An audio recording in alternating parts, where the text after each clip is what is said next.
Shri K Babu Nenmara. വ്യാവസായിക സൗഹൃദ അന്തരീക്ഷം സൃഷ്ടിക്കുന്നതിൽ മാത്രമല്ല വ്യാവസായിക വളർച്ചയിലും കേരളത്തെ ഒന്നാമതെത്തിക്കാനുള്ള നടത്തുന്ന ശ്രമത്തെ പ്രത്യേകിച്ച് ബഹുമാനപ്പെട്ട മന്ത്രിയെയും ഈ സംസ്ഥാന സർക്കാരിനെ ഞാൻ അഭിനന്ദിക്കുന്നു. സർ, കേരളത്തിൻ്റെ വ്യാവസായിക വളർച്ചയിൽ നാഴികക്കല്ലാകാൻ പോകുന്ന മറ്റൊന്നാണ് കൊച്ചി ബാംഗ്ലൂർ വ്യവസായ ഇടനാഴി. സർ, ഇൻഡസ്ട്രിയൽ കോറിഡോറിന് ആവശ്യമായ അടിസ്ഥാന സൗകര്യമൊരുക്കുന്നതിൽ സംസ്ഥാന സർക്കാർ എന്തെല്ലാം നടപടികളാണ് സ്വീകരിച്ചിട്ടുള്ളത്? ആവശ്യമായ സൗകര്യങ്ങൾ എന്തെല്ലാം ഒരുക്കാൻ മുന്നോട്ട് വന്നിട്ടുണ്ട് എന്നത് വ്യക്തമാക്കാമോ? മിനിസ്റ്റർ. സർ, ഇൻഡസ്ട്രിയൽ കോറിഡോർ ഇപ്പോൾ പാലക്കാട് ഇൻഡസ്ട്രിയൽ സ്മാർട്ട് സിറ്റി, അത് കൊച്ചി ബാംഗ്ലൂരു ഇൻഡസ്ട്രിയൽ കോറിഡോറിൻ്റെ ഭാഗമാണ്. അതിൽ നമ്മൾ 2012 ഡിസംബറിൽ തന്നെ നമ്മുടെ ഭാഗത്തുനിന്ന് ഭൂമിയുടെ 80% ഏറ്റെടുത്ത് അത് കേന്ദ്രത്തിന് അറിയിച്ചിരുന്നു. എന്നാൽ ലോക്സഭാ തെരഞ്ഞെടുപ്പൊക്കെ നടക്കുമെന്നുകൊണ്ടായിരിക്കാം അവർ അനുമതിക്ക് ഒരു 1.5 വർഷത്തിലധികം എടുത്തു. എന്തായാലും ഇപ്പോൾ യൂണിയൻ ഗവൺമെൻറ് അവന് അംഗീകാരം നൽകി.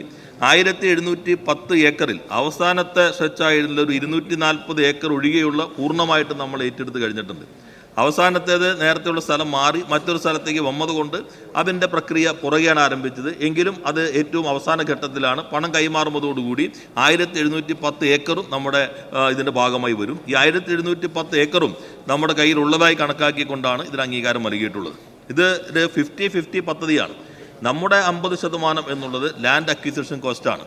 ലാൻഡ് അക്വിസിഷൻ കോസ്റ്റിന് വേണ്ടി നമ്മൾ എത്രയാണോ മുടക്കുന്നത് അതിന് തുല്യമായ തുക യൂണിയൻ ഗവൺമെൻറ് ഇൻഫ്രാസ്ട്രക്ചർ ഡെവലപ്മെൻറ്റിന് വേണ്ടി മുടക്കും എന്നതാണ് ഇതിനകത്ത് കരാർ എന്നുള്ളത്. അപ്പോൾ നമ്മളിപ്പോൾ ഈ അനുമതി ലഭിക്കുന്നതിന് 1.5 വർഷം എടുത്തെങ്കിലും ആ സമയം നഷ്ടപ്പെടാതിരിക്കാൻ നമ്മൾ മാസ്റ്റർ പ്ലാൻ തയ്യാറാക്കി. അത് അവരും അംഗീകരിച്ചിട്ടുണ്ട്. DPR പ്രൊജക്ട് റിപ്പോർട്ട് അത് നമ്മൾ തയ്യാറാക്കി, അതും അവർ അംഗീകരിച്ചിട്ടുണ്ട്. ടെൻഡർ ഡോക്യുമെൻറ്റും റെഡിയായി കഴിഞ്ഞിട്ടുണ്ട്. ഒന്നിച്ചാണ് പണം നൽകുന്നതെങ്കിൽ അതിനനുസരിച്ച് ഇപ്പോൾ തന്നെ ടെൻഡർ നൽകാം. ഞാനും ബഹുമാനായ നമ്മുടെ വൈദ്യുതി മന്ത്രിയും അവിടെ സന്ദർശിച്ചിരുന്നു. ബഹുമാനായ തദ്ദേശ സ്വയംഭരണ വകുപ്പ് മന്ത്രിയും ആ കാര്യങ്ങളിൽ ഇടപെട്ടിരുന്നു. അവിടുത്തെ ജനപ്രതിനിധികളും അതോടെ MLA ശ്രീ പ്രഭാകരൻ, മറ്റ് ജനപ്രതിനിധികൾ എല്ലാവരും ഈ സ്ഥലം ഏറ്റെടുക്കലിന് സഹകരിച്ചിട്ടുണ്ട്. ഇപ്പം ഇന്നലെ അതിൻ്റെ നമ്മുടെ നാഷണൽ കോറിഡോർ ഡെവലപ്മെൻറ്റ് അതോറിറ്റിയുടെ CEO ഇന്നലെ അവിടെ വന്നിരുന്നു. നമ്മുടെ കേരള ഇൻഡസ്ട്രിയൽ കോറിഡോർ കോർപ്പറേഷൻ്റെ ചെയർമാനായിട്ട് പ്രവർത്തിക്കുന്നത് ഇൻഡസ്ട്രിയൽസിൻ്റെ പ്രിൻസിപ്പൽ സെക്രട്ടറി ശ്രീ മുഹമ്മദ് ഖനീഷാണ്. അദ്ദേഹവും ഈ CEOയും അതോടൊപ്പം തന്നെ കിൻഫ്ര MDയും മറ്റു ഉദ്യോഗസ്ഥരും ഇന്നലെ സ്ഥലം സന്ദർശിച്ചിട്ടുണ്ട്. ആദ്യഘട്ടം അതിവേഗത്തിൽ തന്നെ നൽകാം എന്നാണ് ഇപ്പോൾ പറഞ്ഞിട്ടുള്ളത്. അതിവേഗത്തിൽ smart city, manufacturing smart city നടപ്പിലാക്കുന്നതിന് സർക്കാർ പൂർണ്ണമായും സജ്ജമാണ് എന്നാണ് ഈ സഭയെ അറിയിക്കാനുള്ളത്. അതിൻ്റെ ഗുണം ഏതെങ്കിലും ജില്ലയ്ക്ക് മാത്രമായിട്ടല്ല വരാൻ പോകുന്നത്. ഞാൻ നേരത്തെ പറഞ്ഞ പോലെ വിഴിഞ്ഞത്തിനൊരു ക്യാച്ച്മെൻറ്റ് ഏരിയ ഉണ്ടാവും. വിഴിഞ്ഞത്തിൻ്റെ സാധ്യത ചിലപ്പോൾ കേരളത്തിൽ മാത്രമാകണമെന്നില്ല, പുറത്തേക്കും വരാം. പാലക്കാട് മാനുഫാക്ചറിംഗ് സിറ്റിക്കും ഒരു ക്യാച്ച്മെൻറ്റ് ഏരിയ ഉണ്ടാവും. അതിൻ്റെ ഭാഗമായി വികസിപ്പിക്കാൻ കഴിയാവുന്ന ഒരു മേഖല.